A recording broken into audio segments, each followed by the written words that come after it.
Bonjour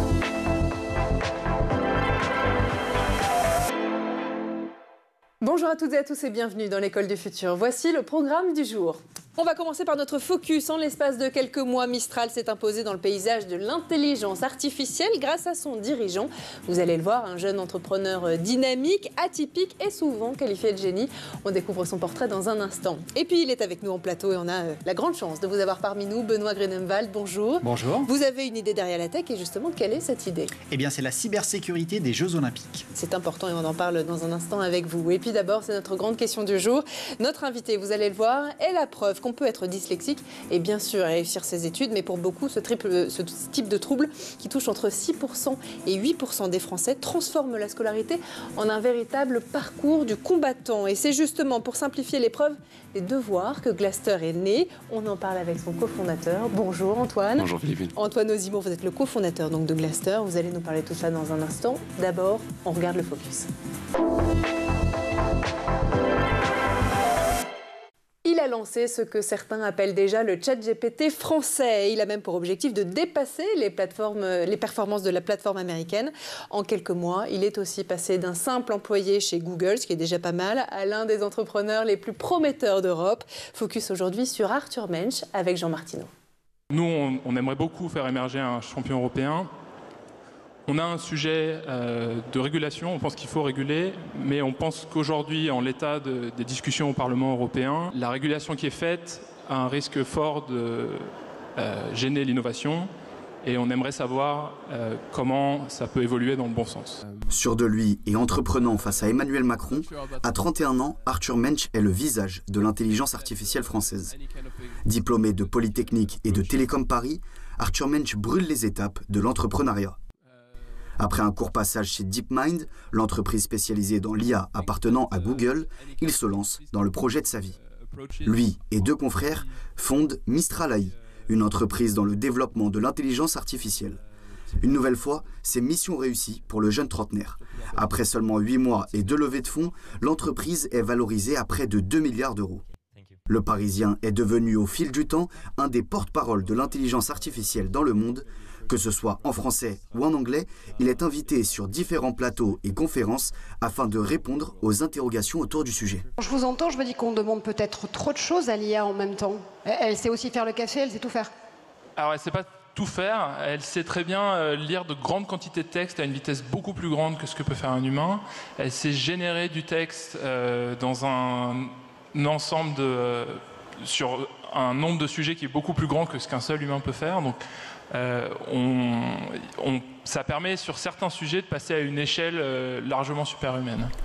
Grâce à son dévouement et son savoir, Arthur Mensch démontre que l'Europe aussi a son mot à dire et que l'accélérateur de créativité ne se trouve pas uniquement dans la Silicon Valley. Allez, autre chose à présent, les troubles 10 touchent environ 6 à 8% de la population française, dont des enfants qui ont, vous le savez, d'importantes difficultés à l'école. Ces troubles affectent notamment les capacités cognitives des personnes atteintes et principalement la lecture et l'écriture. Alors vous l'imaginez évidemment, pour ces enfants, la période des devoirs est donc synonyme de stress et parfois de pleurs. Mais la technologie et notamment l'intelligence artificielle pourrait-elle nous aider à y remédier? On pose la question à notre invité tout de suite dans la première partie du talk. Et donc aujourd'hui, à nos côtés pour en parler de ce sujet, Antoine Ozimo, vous êtes le cofondateur de Glaster. Je l'ai dit, les troubles 10 touchent 7 millions de personnes en France. C'est entre 4 et 6% des enfants scolarisés, donc c'est énorme. Reconnaître ces difficultés, ça peut être délicat car elles sont confondues généralement avec des défis normaux qu'on peut rencontrer quand on est jeune au moment de l'apprentissage. De quoi parle-t-on exactement quand on parle de troubles 10? Est-ce que vous voulez bien nous éclairer? Avec plaisir. Les troubles 10, c'est une grande famille. On connaît souvent la dyslexie, qui est le plus connu, qui est un trouble neurologique qui altère durablement l'apprentissage de la lecture. Donc c'est un effort supplémentaire pour pouvoir comprendre et lire de la même vitesse que les autres. Tout à fait. Alors pour gagner du temps dans cette prise en charge, et c'est important, vos confrères par exemple de chez Poppins, qu'on a reçu récemment, ont créé un outil permettant d'avoir un premier diagnostic en ligne, le temps d'obtenir par exemple un rendez-vous auprès d'un professionnel. Et vous avez donc créé Glaster, un logiciel qui, grâce à l'intelligence artificielle notamment, permet aux personnes atteintes de dyslexie de mieux aborder la lecture. Comment ça marche, Antoine ? Très simplement, l'objectif c'est de ne pas venir rajouter des devoirs à ces enfants qui en ont déjà beaucoup, mais transformer les devoirs existants. Donc comment est-ce que ça marche ? Très simplement, on prend en photo le texte des devoirs, la poésie à apprendre, une page de livre, ou on envoie la version numérique si on l'a, et nous on va venir en quelques minutes détecter les besoins de chaque enfant et y adapter une correction graphique particulière. Qu'est-ce qu'on entend par une correction graphique ? C'est on va venir extraire le texte et changer la police, l'espacement entre les lignes, entre les mots, voire même quelques couleurs sur les phonèmes ou les graphèmes qui peuvent poser problème. Parce que ça, c'est prouvé par la science, ça aide les enfants qui sont atteints de dyslexie ou d'autres troubles 10. Exactement, on s'est rapproché du centre de recherche en neuropsychologie lyonnais, le CRNL, qui nous accompagne justement sur ces sujets pour venir superviser l'apprentissage de cette intelligence artificielle. En quelques minutes, on va être capable de venir détecter donc les besoins et de faciliter donc la lecture de ces enfants. L'objectif d'avoir justement ces mots, ou ces phonèmes ou ces espacements, ça leur permet de ne pas confondre les mots et de lire plus rapidement. Et de manière plus fluide aussi. Exactement. Donc concrètement, comment ça fonctionne pour celles et ceux qui ne connaissent pas forcément Glaster ? Je peux mettre un contenu PDF ou est-ce qu'il doit être écrit comme un contenu PDF, il n'y a aucun souci. D'accord. Et vous arrivez à transformer tout ça Exactement. Dans votre plateforme ? L'idée, c'est voilà, en quelques minutes, grâce justement à la neuroscience, on va venir récolter, on va venir construire une première base de travail, donc une première police. Il faut comprendre qu'il va vraiment avoir autant de police qu'il y a d'enfants. L'objectif, c'est de venir vraiment appuyer là où ils en ont besoin. Ouais. Et chaque document envoyé va être source en fait d'entraînement. Donc à chaque fois que vous allez lire une page de livre, on va venir, par exemple, retenir le temps de lecture. C'est une composante parmi beaucoup. Ouais. Mais en fait, on va dire, par exemple, dans cette page de livre, il y a eu beaucoup de difficultés sur les P et les B. Bon, la prochaine fois, on va venir activer justement ces phonèmes, ces P et ces B.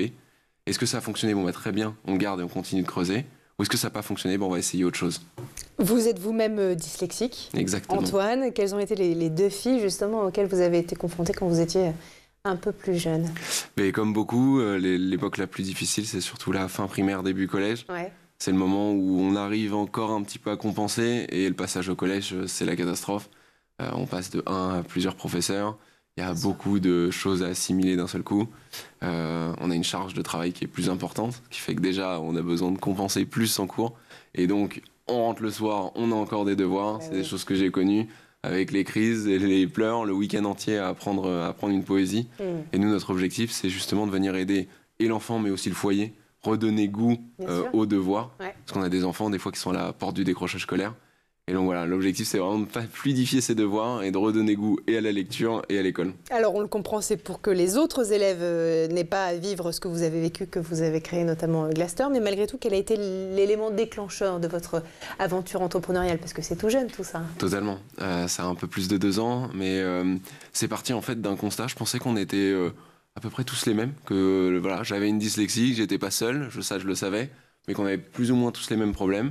Et en fait, avec quelques recherches, je me suis rendu compte qu'il y avait autant de dyslexiques et dyslexiques. Donc vraiment, chacun a ses particularités et ses besoins. Et moi, j'ai eu la chance de pouvoir continuer dans les études. Je me suis spécialisé en ingénierie informatique et plus spécialement en intelligence artificielle. Ouais. Et c'est quelque chose que c'est très bien faire, l'intelligence artificielle. De venir s'adapter aux besoins de chacun.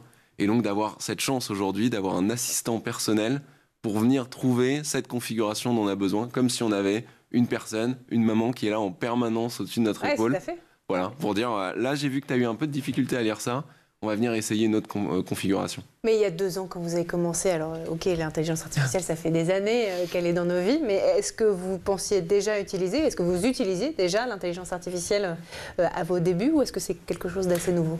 Alors moi je l'ai utilisé justement dans le cadre de mes études, dans le cadre de ma master thesis, et c'est là où effectivement j'ai travaillé sur le reinforcement learning. Le reinforcement learning c'est... On va venir essayer au fur et à mesure des combinaisons jusqu'à trouver la bonne, celle qui correspond le mieux pour un outil ou une personne. Ouais. Donc voilà, c'est parti de ce sujet où je l'avais déjà en fait travaillé sur totalement un autre sujet et j'ai eu le déclic en apprenant qu'il y avait un besoin pour toutes les personnes dyslexiques. Alors, pour être tout à fait clair, Glaster, vous mettez à disposition 2 solutions différentes. L'une pour les 9-12 ans et l'autre qui s'appelle Glaster School, de ce que je comprends pour les établissements scolaires, établissements supérieurs éventuellement. Est-ce que vous voulez bien nous les présenter? Oui, avec plaisir. Donc la première version est plutôt pour les tout petits, les plus jeunes, là où on a vraiment cette difficulté dont je parlais, le passage au collège avec le décrochage scolaire. On a eu une forte demande parce qu'évidemment on reste dyslexique, on ne l'est pas que à ce moment-là, je le suis toujours aujourd'hui. Bien sûr. Et donc on a une forte demande pour le lycée, mais aussi les études supérieures. Donc les domaines professionnalisants, mais aussi école d'ingénieur, école de commerce. Et donc aujourd'hui on va intégrer ces écoles et on a une plateforme qui vient d'ouvrir, qui est ouverte pour tout l'été d'ailleurs. On a voulu préparer aussi la rentrée, les aider à préparer la rentrée, donc vous pouvez tous l'essayer. Et l'objectif, c'est de venir aider aussi les plus grands en envoyant n'importe quel document, n'importe quel PDF, avec une plateforme qui là va à partir du mi-collège jusqu'à la vie adulte. Ce qui est assez fou d'ailleurs, quand on voit vos vidéos de présentation, quand on peut tester ça sur votre site internet, c'est moi par exemple, je ne suis pas dyslexique, mais malgré tout, ça m'a quand même bien aidé à lire un texte, comme les textes de ces émissions, par exemple, parce que vous faites des accentuations. Oui, je ne suis pas que dyslexique, mais d'autres tard. C'est vrai qu'on a l'impression que n'importe qui pourrait l'utiliser aujourd'hui. Exactement. On a eu cette approche, justement, grâce à l'intelligence artificielle. On ne vient pas poser une étiquette sur le type de 10. On vient vraiment travailler sur un profil cognitif.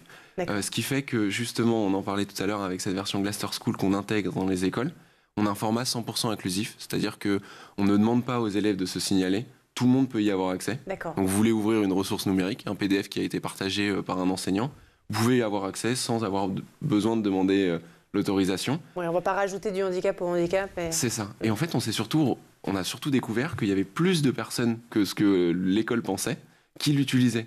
Parce qu'on a eu aussi donc, des dyslexiques, mais des dysorthographiques, des allophones, donc français langue étrangère, qui sont aussi contents de pouvoir avoir un texte un petit peu plus adapté, voire même des malvoyants. On est capable de venir agrandir cet espacement entre les textes. Et donc tous les documents qui sont lus, en fait, on a eu des étudiants qui, eux aussi, avaient besoin d'une petite aide, qui ne sont pas pour autant diagnostiqués dyslexiques ou en tout cas à besoins spécifiques, mais qui se sont retrouvés à utiliser la plateforme pour pouvoir relire les documents du soir avec une correction particulière. Alors justement, comment vous avez vu évoluer la perception des troubles 10 au sein des établissements scolaires que vous accompagnez là, depuis leur utilisation de Glaster notamment? Ça avance, doucement, mais ça avance quand même beaucoup. On a de plus en plus d'établissements, tout type d'établissements qui sont équipés en ressources informatiques. Donc c'est là où c'est quand même le plus simple, parce que nous on est capable de venir s'intégrer directement, donc à l'aide de plugins, où en fait l'entièreté des documents partagés peuvent être accessibles. Ça aide. C'est ça. Et des retours très positifs avec même des enseignants qu'on a eus pour... L'objectif, c'est de simplifier aussi cette transformation de documents. Donc nous, l'objectif, c'est qu'on ne rajoute pas de travail à l'enseignant. C'est tout en un, juste le cours peut être déposé. Oui, c'est une question qu'on pourrait se poser, effectivement. Voilà, vraiment, on en a mis notre point d'ordre de pouvoir juste pour eux. Il y a juste à déposer le document, il est instantanément transformé. Pas besoin de reformuler ou en tout cas refaire l'entièreté du document. Il est disponible directement. Et des enfants qui se remettent à la lecture. On a eu l'occasion d'échanger avec des mamans qui nous ont dit que elles avaient commencé à utiliser la plateforme pour des devoirs scolaires, pour des lectures scolaires. Et en fait, ça s'est si bien passé qu'ils sont partis racheter un livre. Et c'est quand même assez merveilleux. La semaine a super bien commencé. Bon. L'école a tout pour réussir et on continue à en parler dans un instant avec vous, Antoine. D'abord, on va faire un tour du côté de la planète tech. Images et vidéos, c'est le Zap et c'est l'œil de Jean Martineau.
Et on est de retour toujours sur le plateau de l'École du Futur et en compagnie de notre invité aujourd'hui, Antoine Ozimour, le cofondateur de Glaster.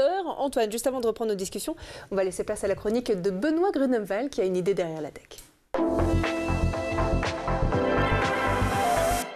Benoît, à l'approche des Jeux Olympiques et Paralympiques de Paris, les préparatifs vont bon train et ça vaut également pour le volet cybersécurité. De nombreux défis sont à relever, effectivement. Alors Benoît, on va faire un point avec vous sur la situation. D'abord, qui est concerné par ces enjeux ? Eh bien, les grands événements comme les Jeux Olympiques et Paralympiques de Paris attirent l'intégralité des profils, on va dire, de cyberattaquants qui vont viser à la fois les organisateurs, mais aussi leurs partenaires et les tiers, mais aussi les spectateurs que nous sommes. Alors, qui sont potentiellement les cyberattaquants qui peuvent viser les Jeux aujourd'hui ? Ils ont plusieurs motivations, plusieurs profils. Les premiers, ce sont ceux alignés sur les États, donc qui a un but notamment de désinformation, de déstabilisation, voire de création d'un environnement complexe entre la relation entre la politique et les habitants, la nation. On a également les activistes qui, eux, ont des messages particuliers à faire passer. Généralement, ce sont des activistes qui vont chercher un bon moment pour faire passer leur message et vraiment le mettre en avant. Et puis ensuite, il y a les cybercriminels qui sont attirés par l'appât du gain et qui, eux, vont poursuivre un but vraiment différent, avec un tempo différent. Notamment, les cybercriminels vont essayer de nous attraper avant les Jeux, pendant les Jeux et pourquoi pas après. Bah oui, tant qu'on y est, effectivement, c'est mieux. Alors les Jeux de Paris, j'imagine, ne sont pas les premiers à être menacés. Est-ce que vous avez d'autres exemples d'attaques contre d'autres Jeux Olympiques ? Oui, alors je suis remonté jusqu'à 2008 avec le défacement du site des Jeux Olympiques de Beijing par des activistes notamment. 2012 à Londres, il y a eu une attaque de DDoS contre le réseau des Jeux Olympiques. Ça a eu un impact assez important parce que ça a perturbé la cérémonie d'ouverture. Ah oui, 2018, une attaque qui a été contrée, qui était assez importante, qui s'appelait Olympic Destroyer. Et l'objectif était de faire en sorte que pendant les Jeux de Corée du Sud, eh bien, les Jeux ne soient plus retransmis. Donc ce logiciel malveillant avait réussi à pénétrer le système. Il a heureusement été arrêté. Ça a impacté notamment le système de tickets. Donc plutôt néfaste. Embêtant, oui, bien sûr. Et 2022, Beijing, eh bien là, c'est plutôt du côté des spectateurs que s'est tournée la cybermenace. Notamment, on suspecte, c'est une suspicion d'utilisation d'une application My Beijing qui servait à tous les spectateurs et qui, avec certaines vulnérabilités, aurait pu servir à quiconque aurait réussi à pénétrer cette application de récupérer un grand nombre d'informations sur les spectateurs. Alors, est-ce que ces risques sont anticipés ? Ça, oui, j'imagine, mais comment ? Alors effectivement, ils sont anticipés. C'est un travail qui est conséquent. C'est un travail d'imagination, bien entendu, mais c'est aussi un travail qui est très rigoureux. Ça se fait à partir d'une analyse de risque. C'est un métier bien spécifique. On peut dire que c'est un petit peu comme dans le monde de l'assurance, l'actuaire qui va définir quels sont les risques, qui va lui permettre de dresser des scénarios et notamment de fixer le prix des polices d'assurance. Mais là, l'objectif est de dresser les moyens de défense contre ces différentes attaques. Et puis, il y a un autre volet qui s'appelle la Cyber Threat Intelligence, donc l'analyse de la menace. Et cette analyse de la menace, elle est basée à la fois sur, par exemple, les exemples que l'on a eus sur les précédents jeux, mais également sur des scénarios que l'on voit probables ou peu probables qui sont en cours. Alors, vous nous le dites, on constate une multitude d'opportunités d'attaque. Quels sont leurs objectifs ? Alors, pour les organisateurs et leurs partenaires, eh bien, l'objectif, c'est de tenter de perturber, voire d'arrêter complètement les jeux, parce qu'on sait qu'aujourd'hui, tout est informatique, le chronomètre, la télévision, l'éclairage des stades également. Donc, c'est vraiment l'idée de perturber. Pourquoi pas, si on veut perturber une équipe particulière, aller directement activer, par exemple, l'alarme incendie de leur hôtel pendant la nuit, histoire qu'il soit moins performant. Les organisations tierces aussi, notamment, on a vu des restaurateurs qui avaient été ciblés par une arnaque au faux permis de pouvoir vendre pendant les Jeux Olympiques. Et cette arnaque a été plutôt importante parce que la somme demandée pour ce faux permis était entre 5 et 7 000 euros. Et les commerçants qui voyaient là une belle opportunité de pouvoir participer au jeu ont fait des virements qui malheureusement ont abouti bien entendu à rien. Et puis il y a nous aussi. Les spectateurs. Et oui, donc les spectateurs sont victimes de fraudes en ligne, mais également d'arnaques qui vont viser à la fois les billets, les QR codes, tout ce qui pourrait ressembler de près ou de loin à du merchandising lié aux Jeux Olympiques. C'est très vrai. Alors on peut imaginer plutôt facilement que les organisateurs sont plutôt bien préparés, en tout cas pour Paris, là dans quelques jours. Sans dévoiler de secrets, Benoît, est-ce que vous avez des informations sur cette fameuse organisation? Oui, alors effectivement, ils sont très bien organisés. C'est préparé depuis très longtemps. Il y a une très grande coopération entre le public et le privé, parce que sur un événement d'envergure, on ne peut pas être simplement un acteur public, par exemple, et ne pas compter sur ce que l'on peut apporter en tant que société privée. L'ANSSI, par exemple, l'Agence nationale pour la sécurité des systèmes d'information, qui est, alors on va dire, le gendarme, mais dans le bon sens du terme, en France, du numérique, eh bien, a développé notamment un kit qui est un kit d'exercice qui s'appelle JOP massifié et qui est à disposition de tous ceux qui participent aux Jeux Olympiques et qui veulent s'entraîner à un scénario de crise. Donc vous vous mettez dans une salle et dans cette salle, vous imaginez, alors vous avez un maître du jeu et celui-ci va dire « Ok, maintenant, on n'a plus Internet ». Et là, qu'est-ce qui se passe? Et donc, c'est dans cet esprit de gamification que l'on va pouvoir imaginer différents scénarios et surtout s'entraîner à réagir vite parce que les Jeux Olympiques, c'est vraiment très, très court. Mais oui. Effectivement. Alors, quelle est l'importance de l'organisation d'une défense cyber aussi entre pouvoir public et organisation privée? On imagine que ce n'est pas toujours évident. Non, et c'est effectivement difficile de pouvoir partager des informations. Il faut avoir de la confiance, il faut savoir ce que l'on peut partager. Parfois, lorsque nous, par exemple, on repère des cyberattaques, si on commence à partager des informations avec des tiers, eh bien, l'attaquant peut savoir qu'il est repéré, donc mettre fin à son attaque et pourquoi pas passer à une autre opération. Donc là, on va perdre tout l'intérêt d'avoir découvert cette attaque. Donc il faut réussir à préparer des canaux de discussion sécurisés, de confiance entre les pouvoirs publics et les sociétés privées que nous sommes pour avoir la meilleure action au moment des attaques. Tout à fait. Les jeux sont maintenant aussi numériques, vous nous l'avez dit, de la réservation des logements jusqu'aux billets, la retransmission, les QR codes, etc. Tout ceci est un cocktail à fort potentiel pour les arnaques. Est-ce que vous avez quelques conseils à nous partager pour nous, les spectateurs, pour justement éviter les fraudes en ligne? Oui, je dirais que d'une manière générale, il ne faut pas oublier quel est l'objectif du cyberattaquant. C'est le vol financier, donc l'appât du gain, et le vol d'informations qui va de toute façon pouvoir lui permettre ensuite de récupérer de l'argent en vaudant nos données personnelles. Donc je dirais que pour se protéger, il faut vérifier qui est l'expéditeur, faire confiance au site officiel et aussi utiliser des solutions de sécurité parce que l'œil humain ne peut pas tout voir. Donc mettre à jour ces systèmes, notamment son smartphone, des suites de sécurité et la vigilance. Il n'y a rien de mieux. Et pour terminer, Benoît, est-ce que vous avez constaté des campagnes de désinformation aussi à l'encontre des Jeux Olympiques et Paralympiques? Oui, les désinformations visent à déstabiliser le pays, à décrédibiliser les JOP. Et effectivement, on a vu une fausse série en 4 épisodes, soi-disant produite par Netflix et avec Tom Cruise. Et cette fausse série dénigrait le comité d'organisation des Jeux Olympiques en disant qu'ils étaient soi-disant corrompus et qui n'avait pas pour objectif de faire des beaux jeux. J'imagine que vous allez suivre ça de près. Vous restez à Paris pour les JO, vous êtes sur les rangs. Bon. Merci beaucoup en tout cas pour cette chronique. On apprend toujours plein de choses avec vous, Benoît. On lance tout de suite la deuxième partie du talk.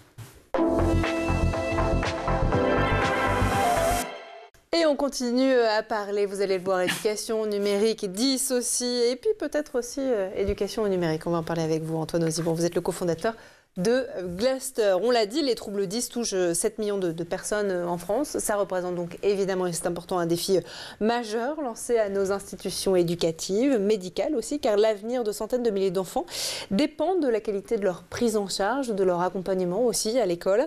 Ce sont même des défis pour notre société tout entière. C'est vrai, vous nous en avez parlé. Est-ce que vous considérez que l'accès inégal à cette prise en charge et peut-être à des solutions numériques comme la vôtre qui viennent les aider, justement, ces enfants et ensuite ces adultes, c'est une atteinte au principe d'égalité des chances, un des fondements de notre contrat social? L'objectif, c'est justement de pouvoir réduire aussi cette rupture. Oui. C'est souvent une histoire que je raconte, mais je pense qu'on est en train de faire des beaux pas dans cette direction. Il y a encore 40 ans, la dyslexie, on disait qu'on n'était pas dyslexique, juste fainéant. Moi, à mon époque, on m'a dit, très bien, t'es dyslexique, il va falloir travailler plus. Et là, l'objectif qu'on est en train d'essayer de se fixer justement avec Gluster, c'est de dire, très bien, t'es dyslexique, et on va adapter les cours, on va adapter l'école à ton besoin. On va travailler différemment, effectivement, et c'est ce que vous proposez avec Glaster. Vous avez récemment participé au CES de Las Vegas, le plus grand salon mondial dédié à la technologie. Elles sont rares, les startups de l'éducation là-bas, non? Eh bien, on était plusieurs sur la dyslexie. Il existe aussi des solutions physiques, comme des lampes ou des lunettes. Tout à fait. Donc j'ai pu avoir l'occasion de rencontrer aussi ces personnes là-bas.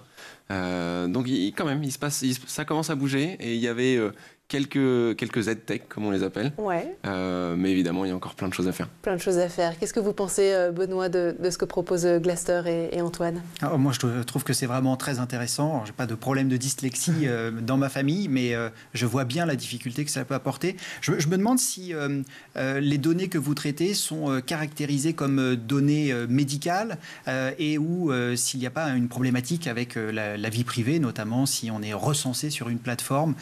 C'est ce que ça ne peut pas jouer plutôt en notre défaveur, par exemple, au moment de la recherche d'un emploi? Eh ben, on en parlait tout à l'heure de la cybersécurité aussi. On est extrêmement accompagné là-dessus. C'est effectivement des données de santé et on peut encore plus d'enfants. Bien sûr. Donc on fait très attention à ça. On est hébergé en France, évidemment, et on les protège au maximum. Pour le moment, on a des accompagnants justement qui s'occupent de bien sécuriser tout ça et d'être sûr que voilà, on vient vraiment au profilage, donc en aide. On n'est pas un diagnostic. Ça reste sur la partie santé, les orthophonistes avec qui on échange énormément, qui nous accompagnent. On vient plutôt en complément justement de ça. Alors, j'ai d'autres questions à vous poser pour continuer justement sur les propos et la question de Benoît. Dans un secteur, le handicap, où les investisseurs se montrent assez frileux, pour être très honnête et transparente, et c'est ce que vous vivez, est-ce que vous arrivez à vous en sortir? On a la chance d'être labellisé Deep Tech, justement, et d'être très suivi. Ça vous sort du champ du handicap, du coup? En partie, en tout cas, exactement, évidemment, bien sûr. À agir sur le sujet, mais vous avez cette prédominance technologique qui vous permet justement d'attirer les investisseurs. Exactement, et d'être suivi par la région Île-de-France évidemment, mais aussi directement par la BPI qui nous accompagne sur tous ces penchants justement de recherche. Alors, je le disais, avec à la fois cette valeur technologique que vous avez développée, cette participation notamment au CES de Las Vegas, est-ce que la prochaine étape pour vous, pour Glaster, c'est de s'ouvrir au marché international? Alors c'est prévu, la plateforme est presque prête en anglais. On a eu beaucoup de demandes depuis justement cette récente médiatisation avec le CES où on a pu aussi échanger sur place. Nos amis canadiens sont très en avance sur ces sujets-là. Ouais. Donc on a une forte demande, que ce soit aux US et au Canada, et même dans d'autres langues. On nous a demandé justement par des mails qu'on reçoit régulièrement, le néerlandais, l'espagnol, très attendu aussi, l'arabe. Donc voilà, c'est des choses qui arriveront au fur et à mesure. Pour le moment, on s'est vraiment concentré sur cette partie français, avec aussi toute cette phase de recherche en neuropsychologie qui est pour le moment très axée sur le français. Et donc au fur et à mesure, on débloquera de nouvelles langues. Alors, vous nous avez parlé de votre parcours. Une dernière question, mais vraiment très très rapidement, parce qu'il faut qu'on rende l'antenne. Si vous étiez ministre de l'Éducation nationale demain, ce serait quoi votre première mesure, pardon? Eh bien, écoutez, je pense que l'objectif, c'est, en ce moment, beaucoup de gens en parlent, c'est de pouvoir aussi faciliter l'intégration des supports numériques. On a beaucoup d'enfants qui en ont besoin pour suivre leurs cours, pour garder les notes. Et c'est vrai que c'est pas toujours très simple de pouvoir le faire accepter en cours et de pouvoir l'avoir, par exemple, aux examens, pouvoir avoir tous ces cours en version numérique. Eh bien, on vous a entendu, en tout cas. Merci beaucoup d'avoir été parmi nous. Je rappelle que vous êtes le cofondateur de Glaster. Merci, Antoine, d'avoir été parmi nous. C'était très chouette et bravo. On vous souhaite tout le meilleur, évidemment, pour le lancement de cette nouvelle plateforme. Merci beaucoup, Benoît, d'avoir été notre chroniqueur aujourd'hui. Merci aussi à vous de nous avoir suivis. Et puis, nous, vous le savez, on se retrouve dès demain, comme tous les jours, à 12h30 et toujours au même endroit, School TV. D'ici là, passez une bonne journée.